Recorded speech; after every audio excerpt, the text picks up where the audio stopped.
During the coronavirus lockdown, costume designer Elisa has switched from sewing clothes to cloth masks. So far, she's made hundreds. And after the new government guidance, she's seen demand spike even further. Even today, I got so many people contacting me just to I have a little bit of an idea of how it works, what materials do I use, prices and everything. The rest of the UK are now also being encouraged to make and start wearing their own DIY face coverings as restrictions start slowly being relaxed and thousands more people start moving about, returning to work.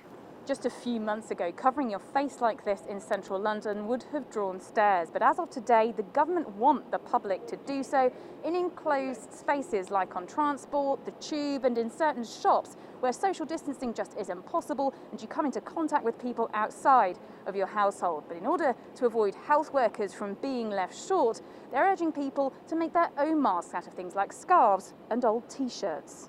The move brings England into line with Scotland and Northern Ireland, where face coverings had already been advised by the devolved administrations.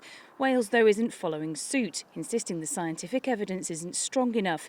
Countries around the world have adopted different rules on face masks amid fierce debate over their effectiveness, and experts remain split.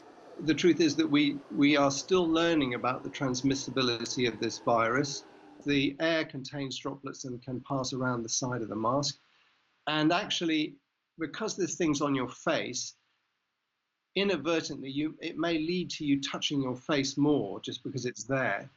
So there could be a paradoxical effect that actually having a mask could make you more likely to cause yourself to be infected. There seems to be a little bit of catching up that is occurring with the advice. If you look around the world, it's obvious that other countries that have done well and have started to ease out of lockdown are using face coverings or masks. And I think we should be using some sort of facial coverings, largely to avoid the complacency. I think complacency is already setting in. Commuters in London had mixed feelings about wearing masks. Do you feel safer wearing the mask? Yes, 100% safe. On a busier train, tube, bus, yeah, marginally. Not a huge amount, but a small amount. And every little helps. The fact that other people may catch a virus from us means that we should take the steps that we can to keep a face mask on. It's a bit tricky to get one that fits perfectly. I wear them in work, but I don't wear them going to work or coming home from work, so I can't see the point.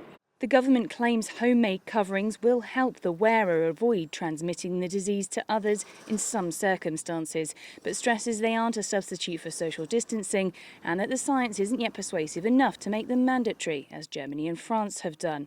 What is clear is that what was once a strange and unfamiliar concept in the UK is now set to become the new normal. Holly Hudson, CGTN, London.